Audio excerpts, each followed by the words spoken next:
تیرے عشق کی بدولت مجھے زندگی ملی ہے، میری بات بن گئی ہے تیری بات کرتے کرتے۔ یا رسول اللہ میری بات بن گئی ہے تیری بات کرتے کرتے۔ اور ہر سنی مسلمان کا مقصد کیا ہونا چاہیے؟ یہاں حاضر جتنے ہیں وہ سب یہ سن کر کے جائیں، ہے جو زندگانی باقی یہ ارادہ کر لیا، ہے جو زندگانی باقی یہ ارادہ کر لیا ہے۔ یا رسول اللہ تیرے منکروں سے آقا میں مروں گا لڑتے لڑتے۔ کیا بات ہے، زندہ باد زندہ باد۔ تیرے منکروں سے آقا میں مروں گا لڑتے لڑتے۔ عزیزان گرامی وقار، آج کے اس ماحول میں جہاں ڈر اور خوف اتنا بھرا جا رہا ہے، لیکن اس کے باوجود بھی اس کمزور قوم کا خوف نکلا جا رہا ہے، اس لیے کہ فطرت کا قانون ہے، حق کو جتنا دباتے جاؤ گے اتنا ہی وہ بلند ہوتا جائے۔ سال بھر پہلے یا 2 سال پہلے اتنے نعرے لبیک کے نہیں گونجتے تھے، لیکن بعض کتے بھیڑیے میدان میں آئے جنہوں نے میرے آقا صلی اللہ علیہ وسلم کی عظمت پر انگلیاں اٹھانی شروع کی۔ پھر کیا تھا کہ ہم نے ہندوستان کے مشرق و مغرب، شمال و جنوب کو دیکھا، بوڑھا جوان کیا ہر بچہ بھی پکارنے لگا یا رسول اللہ میں آپ کے لیے حاضر ہوں۔ مطلب کیا ہوتا ہے لبیک یا رسول اللہ کا؟ اے اللہ کے رسول میں حاضر ہوں۔ کس بات کے لیے حاضر ہوں؟ صرف حاضری دینے کے لیے نہیں، مجھے اس بات کا یقین ہے رات کے 12 بجے کوئی نیتا آئے اور اتنا بڑا مجمع جمع کے دکھائے۔ ہو سکتا ہے 100 روپیہ 200 روپیہ 500 روپیہ میں تم جمع کر لو گے الیکشن کے ماحول میں، لیکن یہ جو سنیوں کا مجمع ہے یہ نوٹوں کے لیے نہیں آیا ہے، اپنی گردن مصطفیٰ کے قدموں میں نچھاور کرنے آیا ہے۔ ہر ایک کا یہ جذبہ ہوتا ہے۔ میرے عزیزوں، میں آج ہی آ رہا تھا، اس سے قبل بھی اسی ضلع کے کسی علاقے میں میرا اجلاس ہوا تھا۔ ڈپارٹمنٹ کے لوگ کافی پریشان رہے، ہمارے رشتہ دار ہیں پورے ہندوستان بھر میں۔ وجی میاں صاحب بھی فرما رہے تھے، باضابطہ طریقے سے کچھ لوگوں نے ہماری امیج ایسی کریٹ کی ہے۔ میں آج آپ کے اس علاقے میں آ رہا تھا تو کچھ لوگوں نے مجھ سے یہ کہا کہ آپ بار بار یہاں جانا تھوڑا سا کم کر لیجئے، یہاں پر ایک بہت الگ قسم کا راج ہے۔ ہم نے اپنے دل میں ہی عرض کیا اور بلکہ ان سے یہی کہا زیادہ سے زیادہ کس بات سے ڈراؤ گے ہمیں؟ بلڈوزر سے؟ اس سے زیادہ کیا ہے تمہارے پاس؟ لیکن اللہ کی قسم جو حقیقی مسلمان ہے وہ بلڈوزر کے ٹانکوں سے نہیں ڈرتا، جسے یقین ہے کہ میرے پاس بازوئے حیدر کرار، جس نے مرہم کو پچھاڑا ہے، جس کی طاقت کی بولتی پوری دنیا میں بولی جاتی ہے۔ بہرحال مسلمانوں کو خوف زدہ ہو کر جینے کی ضرورت نہیں۔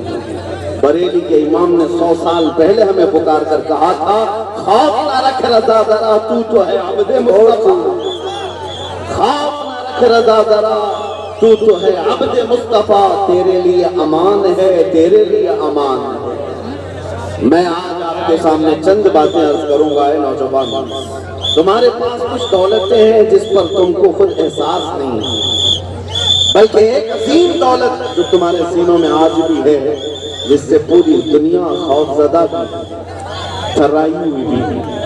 سب کو پتہ ہے کہ بچھڑی ہوئی قوم ہے، بیکورڈ، اور بلکہ سروے کے مطابق یہ بھی کہا جاتا ہے کہ مسلمانوں کی حالت زار ہندوستان میں ایسی ہے کہ یہاں کی جو SC/ST طبقے سے تعلق رکھتے ہیں ان سے بھی پیچھے آ چکے ہیں۔ یہ گورنمنٹ کی رپورٹ ہے، گورنمنٹ کے سروے کی رپورٹ ہے۔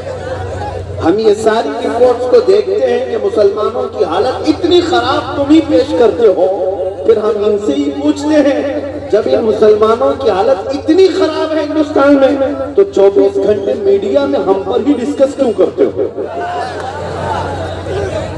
پھر ہر گھڑی ہم ہی ٹارگٹ کیوں ہے، ہم ہی نشانے پر کیوں ہے؟ ارے میاں حالت تو یہ ہے کہ ہمارے نام پر تو تم الیکشن بھی جیتتے ہو، اگر ہمارا نام نہیں لوگے تو ماحول گرم بھی نہیں ہوگا۔ ویسے آپ نے کبھی محسوس کیا اس ملک میں اور بھی لوگ ہیں، سکھ بھی ہیں، عیسائی بھی ہیں، جین بھی ہیں، پارسی بھی ہیں، لیکن الیکشن کا مدعا تو صرف مسلمان ہے۔ اس کی وجہ کیا ہے؟ میرے عزیزوں، میں آپ کو لے جانا چاہتا ہوں، میں سیاست پہ نہیں آ رہا، آپ کو اپنی ویلیو اور احساس دلانا چاہتا ہوں۔ دنیا بھونکتی ہے، بھونکنے دو کہ ہم میں 1000 ٹکڑے ہو گئے، ہم میں سے فرقے ہو گئے، ہم میں جماعتیں ہو گئی، ہمارا اتحاد پارا پارا ہو گیا، سب اپنی جگہ پر، لیکن دنیا آج بھی بھونک بھونک کر کے ہمیں بتاتی ہے کہ آج بھی طاقتور تم ہی ہو۔ کیا بات ہے، سچ ہے، آج بھی احساس کی زندگی تم ہی لوگوں کے پاس ہے۔ اس لیے کہ مجھے اندازہ ہے چند دنوں پہلے کی بات ہے، سال 2 سال گزر رہے ہوں، ایک اعلیٰ ادھیکاری ہیں، وہ ہم سے بیٹھ کر کے بات کرنے لگے، مولانا آپ اتنے ایگریسو کیوں ہوتے ہیں، آپ اتنے سخت انداز میں کیوں بولتے ہیں؟ آستھا تو ہمارے پاس بھی ہے، گرو ہمارے بھی ہیں۔ کہا بس فرق ہے، آپ نے نہ اصلی گرو کو دیکھا ہے نہ اصلی آستھا کو دیکھا۔ بات اتنی ہے، میں ایک مثال آپ سے پوچھتا ہوں کہ اگر میں یہ کہوں کہ آپ کی ماں بدکار ہے، ابھی میں جملہ پورا کیا نہیں تھا کہ وہ کرسی سے کھڑے ہو گئے، کہا کہ مولانا میں تو آپ سے بات کر رہا ہوں، آپ تو میری ماں پہ چلے گئے۔ ہم نے کہا میں آپ کی ماں کو گالی نہیں دے رہا ہوں، پوچھ رہا ہوں آپ کو کیا لگے گا؟ کہا دوسری کوئی مثال دیجیے، آپ میری ماں پہ کیوں پوچھ رہے ہیں؟ میں نے کہا صاحب ابھی مثال بھی آپ کو اچھی نہیں لگی، وہ بھی ماں کے لیے، آپ کان کھول کر کے سن لیں، آپ جتنا اپنی ماں سے محبت کرتے ہوں گے وہ اپنی جگہ پر، کروڑوں ماں کی محبت سے زیادہ مسلمان اپنے نبی سے محبت کرتا ہے۔ کیا بات ہے، زندہ باد زندہ باد ہے۔ ہم اپنی روح اور جان سے زیادہ جب تک محبت نہ کریں مومن کامل بن بھی نہیں سکتے، اس وقت تک ایمان کمپلیٹ ہو بھی نہیں سکتا۔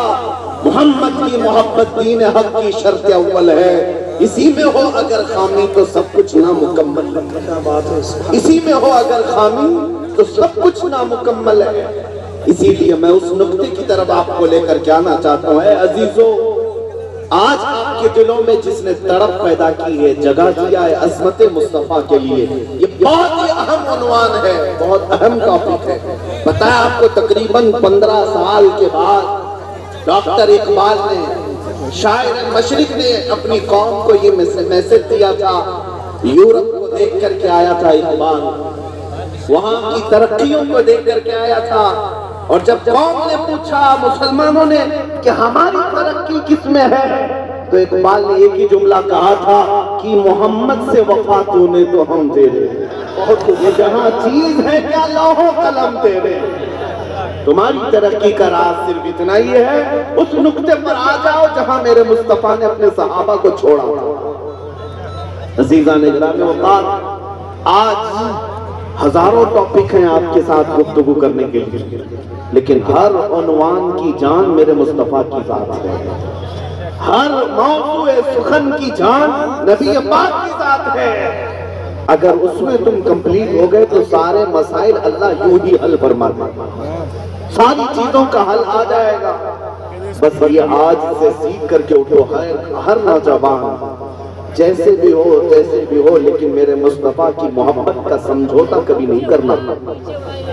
ایک بات میں نے دیکھا ہے، لوگ آج چاہے جتنی چیزوں میں بٹے ہوئے ہوں، ایک بات کی طرف اگر تم آ جاؤ، 1.5-2 سال پہلے جب ایک کتا بھونک رہا تھا کوفے سے بیٹھ کر کے حضور کے نام پر، اور جب ہم نے اس کو للکار کر کے کہا تھا ہم آ رہے ہیں تمہارے جواب کے لیے، تو جانتے ہیں میرے عزیزوں، یہ بات میں آپ کو اس لیے عرض کر رہا ہوں، ہندوستان کیا پوری دنیا میں سے جتنی بڑی خانقاہیں ہوں گی یا جتنے علماء یا تنظیمیں ذمہ دار، سب کے کچھ نہ کچھ میسیجز آئے، دعائیں آئیں، اپنے جو مکتبہ فکر سے ہمارا کوئی تعلق ہی نہیں، ان مکاتب فکر کے علماء نے بھی کہا کہ مولانا آپ کا اور ہمارا اختلاف بہت پرانا ہے، لیکن گنبد خضرا کی چھاؤں میں ہم اور آپ اس مسئلے میں ایک ہیں۔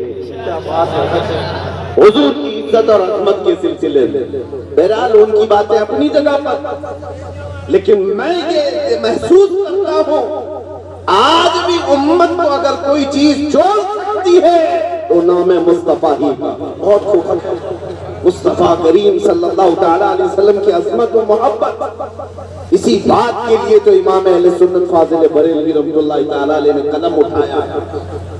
جس مسئلے پر سب سے زیادہ شدت کی ہے اعلیٰ حضرت امام اہل سنت نے، وہ میرے مصطفیٰ کریم کی عظمت کے معاملے میں، عظمت رسالت، ناموس رسالت کا مسئلہ ہماری زندگی کا سب سے اہم عنوان ہے، سب سے اہم ٹاپک ہے۔ اسی لیے اے نوجوانوں، اگر میرے آقا کی عزت سلامت ہے تو سب سلامت ہے۔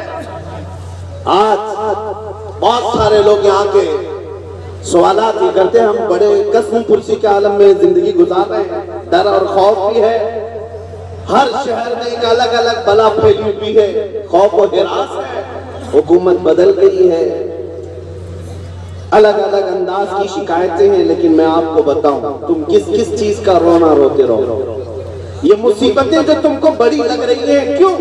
کبھی تمہارے بچے مارے جا رہے ہیں، کبھی تمہاری عورتیں نیلام کی جا رہی ہیں، کبھی تمہاری عظمت پر، کبھی تمہارے دین کی عظمت پر حملے، یہ روزمرہ کی کہانیاں ہو گئی۔ لیکن یہ مصیبتیں بڑی کیوں لگنے لگ گئی؟ میں ایک مثال بتاتا ہوں، مدینے کی اس خاتون کو یاد کرو جب جنگ احد ہو گئی، 70 صحابہ شہید ہوئے تھے، اور احد کے میدان سے جب لوگ لوٹ کر کے آ رہے تھے، مدینے سے ایک خاتون دوڑی تھی، احد کے میدان کی طرف جا رہی ہے۔ آنے والے نے، کسی نے دیکھ کر اس خاتون سے کہا ہے، بی بی تمہارا بیٹا تو جنگ احد میں شہید ہو گیا۔ اس خاتون نے انا للہ پڑھا اور آگے بڑھ گئے۔ پھر کسی نے کہا، خاتون تمہارا شوہر بھی شہید ہو گیا۔ اس نے کہا انا للہ و انا الیہ راجعون۔ پھر کسی نے کہا، خاتون تمہارا بھائی بھی شہید ہو گیا ہے۔ ایک عورت کسی نے کہا تمہارا باپ بھی شہید ہوا ہے۔ ایک عورت کے لیے اس سے بڑی آزمائش کیا ہے؟ کسی عورت کے پاس جا کر صرف اتنا کہہ دو، بیٹا تمہارا زخمی ہو گیا، تڑپ جائے گی، ماں کی ممتا یہ ہے۔ لیکن مدینے کی اس خاتون کا ذکر کر رہا ہوں میں آپ کے سامنے، جس سے یہ نہیں کہا گیا کہ تمہارا بیٹا زخمی ہوا، یہ کہا گیا تمہارا بیٹا شہید ہو گیا، تمہارا بھائی شہید ہو گیا، تمہارا شوہر شہید ہو گیا، تمہارا باپ شہید ہو گیا۔ جب ایک عورت کو 4 رشتوں کی شہادت کی خبر دی جا رہی ہو، اس عورت کا حال کیا ہونا چاہیے؟ لیکن قربان جاؤ، اس مدینے کی خاتون نے آنے والے سے پوچھا، میرے رشتوں کی موت اور شہادت کی خبر دے رہے ہو؟ آنے والے ذرا یہ تو بتا، اللہ کے رسول کی کیفیت کیا ہے؟ میرے آقا کی خیریت بتا۔ آنے والے نے کہا، مصطفیٰ کریم صلی اللہ تعالیٰ علیہ وسلم سلامت ہیں۔ تو جانتے ہو مدینے کی خاتون اپنا آنچل نکال کر کے یہ کہتی ہے، کل مصیبت بعدک جلل یا رسول اللہ، اے اللہ کے رسول، اگر آپ صحیح سلامت ہیں تو ہر مصیبت ہلکی ہے، ہر مصیبت چھوٹی ہے۔ یہ صحابہ کی زندگی کا راز تھا۔ آج ہمیں یہی بات لانی ہے کہ ہمیں یہ جو مصیبتیں بڑی لگنے لگ گئی، اس کی وجہ کیا ہے؟ تم نام مصطفیٰ کی قدر کرنا سیکھ جاؤ اور اس عزت کے لیے مر مٹنا سیکھ جاؤ، باقی ساری مصیبتیں ہلکی لگیں گی۔ کوئی مصیبت بڑی نہیں ہے۔ علماء کرام ممبروں پر، مساجد پر خطبہ، آج ان کے ارد گرد کچھ خوف طاری ہے، جس کی وجہ سے کچھ کی زبانیں گنگ ہیں، کچھ بولنا نہیں چاہتے یا کسی کے دباؤ۔ میں سب کی باتیں نہیں کر رہا ہوں، کچھ کی باتیں کر رہا ہوں۔ وجہ کیا ہے؟ ایسا محسوس ہونے لگ گیا کہ اگر میں کھل کر کے بولوں گا تو نوکری چلی جائے گی، صدر صاحب ناراض ہو جائیں گے، کمیٹی ادھر سے ادھر کر دے گی، نکال دے گی۔ ہماری کل زندگی کمیٹی، صدر اور یہ کھانا پانی اور تنخواہ نہیں ہے۔ اصل زندگی تو رضائے مصطفیٰ، وہ رسول اگر راضی ہے تو پوری کائنات ہماری، پوری کائنات ہماری ہے۔ کوئی چھوٹتا ہے تو چھوٹے، کوئی روٹتا ہے تو روٹے، بس بات اتنی ہونی چاہیے کہ میرا مصطفیٰ مجھ سے دور نہ ہو۔ حضور کی عزت کی فکر کرنے لگ جائیں پھر دیکھیں اللہ تعالیٰ پوری مخلوق کو تمہارے ارد گرد جما دیتا ہے۔ ہم نے دیکھا بڑے بڑے عظیم تاریخ کے پہلوانوں کو، آپ کو پتہ ہے آپ کسی اتر پردیش کا وہ عظیم مجاہد اسلام جس کو تاریخ کفایت علی کافی کے نام سے یاد کرتی ہے، جانتے ہو کفایت علی کافی رحمت اللہ تعالیٰ علیہ کو مراد آباد شہر میں انگریزوں نے گرفتار کیا تھا۔ 8 دن تک ان کے جسم پر گرم استری پھیری جاتی تھی، استری کو گرم کر کے پریس کو اور ان کے جسم پر ننگے جسم پر پھیری جاتی تھی، اور جب چمڑی جلتی تھی تو رات کو اس پر نمک ڈالا جاتا